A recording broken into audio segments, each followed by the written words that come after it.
Hi guys. So this week we have been learning all about adding to or taking away from something, whether it be the ducks in the pond, the dogs at the park, or putting together the jelly beans.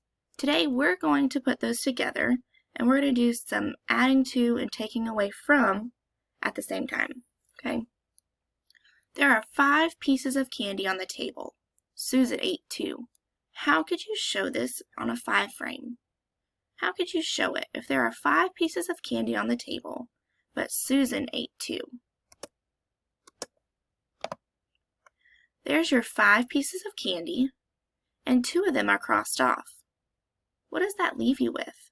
1, 2, 3. That's right. It leaves you with 3 pieces of candy. If you put that on a part whole mat, your 5 pieces of candy would be the whole. Susan ate 2, that would be a part, and the 3 that are left would be a part. Elizabeth had 2 Tootsie Rolls. Jared gave her 3 more. How could you show this? If Elizabeth had 2 Tootsie Rolls, but someone gave her 3, how could you show it? Here are Elizabeth's 2 Tootsie Rolls, 1, 2, and then here are 3 more that she got. We know that she got those with the line down the middle.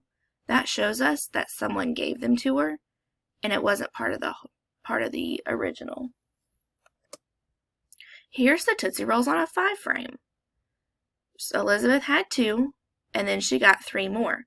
It filled up our whole 5 frame, so we know that there are 5 there. One cat was playing outside. Another cat showed up. How could you show this?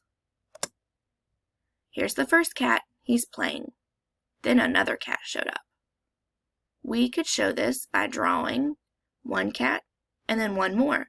We know that 1 and 1 more is 2.